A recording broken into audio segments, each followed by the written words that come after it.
Hi guys, welcome to Witchcraft and Criminal History. How you doing today? Hopefully you're doing well.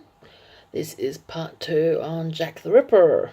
Okay, in part 1 I was describing pretty much the conditions of 1888, what these women were, and a bit about the victims. Okay, so this is just, continue with that because there's like I said, there's a lot to talk about in regards to Jack the Ripper.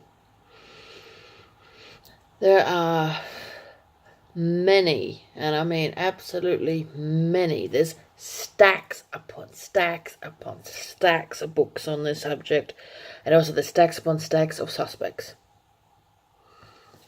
Who is Jack the Ripper? We don't know.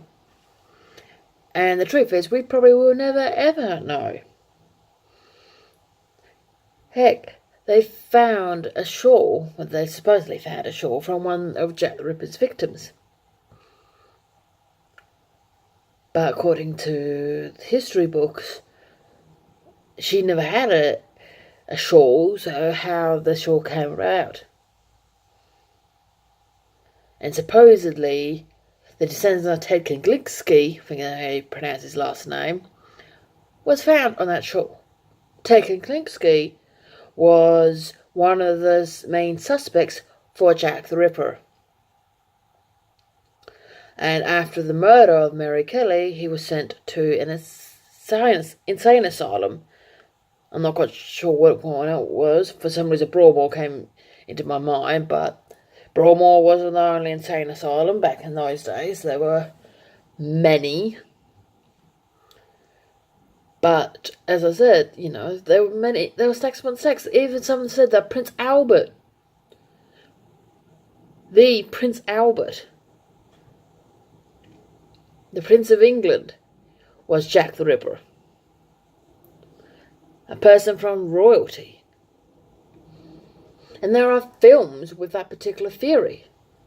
Like, I remember one film which is a brilliant film. If you haven't seen it, I do highly recommend watching it. It's a Sherlock Holmes film, so just take it by a pinch of salt. But anyway, this was about the royal side, the royal theory, and that is Murder by Decree.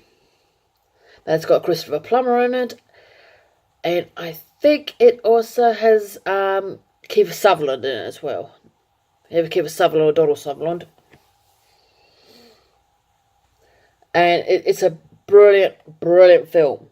If you like Sherlock Holmes, watch Murder by Decree if you can. Okay. I feel like my mug. Before caffeine. After caffeine. Anyway, get a sidetrack there. So yeah, you got the royal side. And heck, I read one book. This was from a suspect which is not well known. And this book is called Bloodlines. No, sorry, I think it's either Bloodlines or Blood Splatter or something like that. No, Bloodstains, sorry, Bloodstains. And that is done by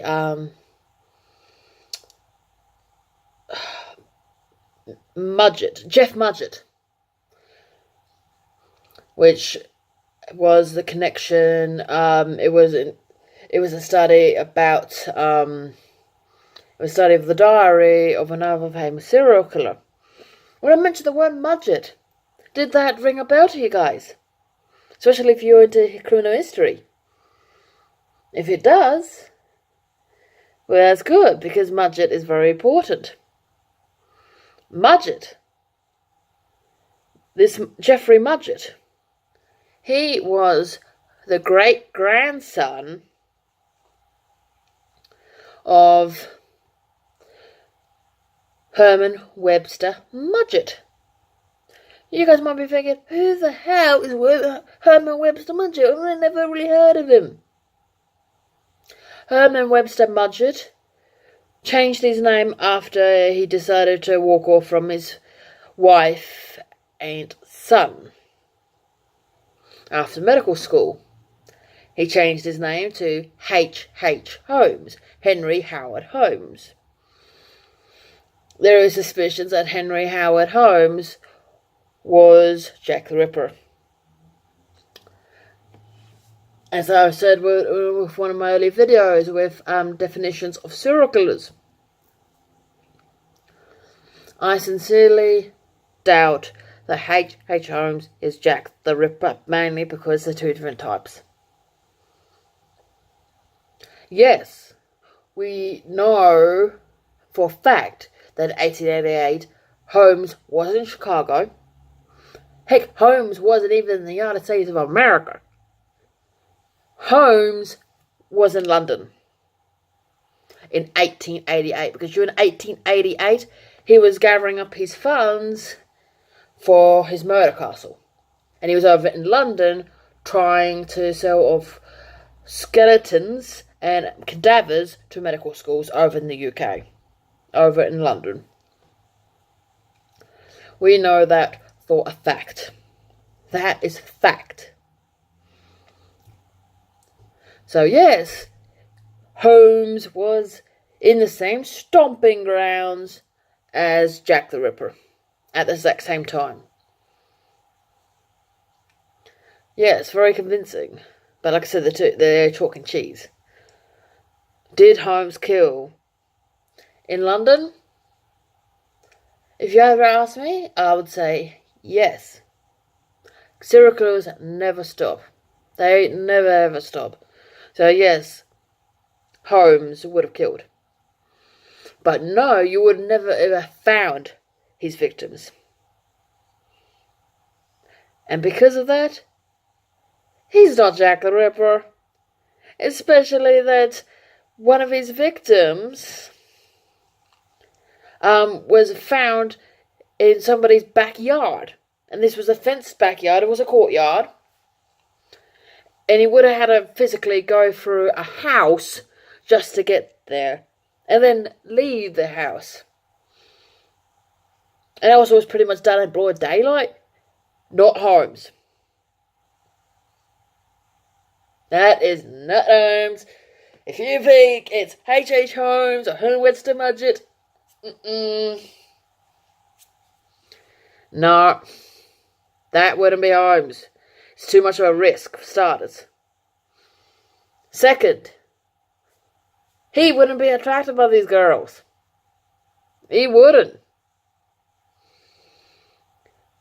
Because Holmes was attracted to usually upper-class women.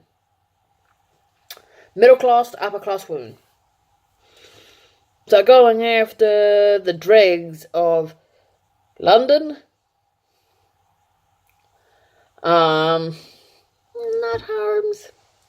So sorry, guys. I don't think it's Holmes.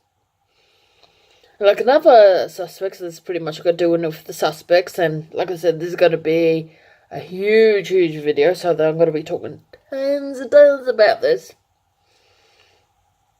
And I like this case too, so I love talking about it. Another one is Francis Tumblety, the quack doctor. Francis Tumblety was a quack doctor. A quack doctor means he was a phony doctor.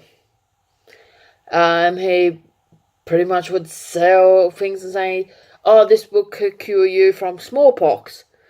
Have this will cure you from syphilis. When truth is, it won't cure smallpox or syphilis. So pretty much phony medicines.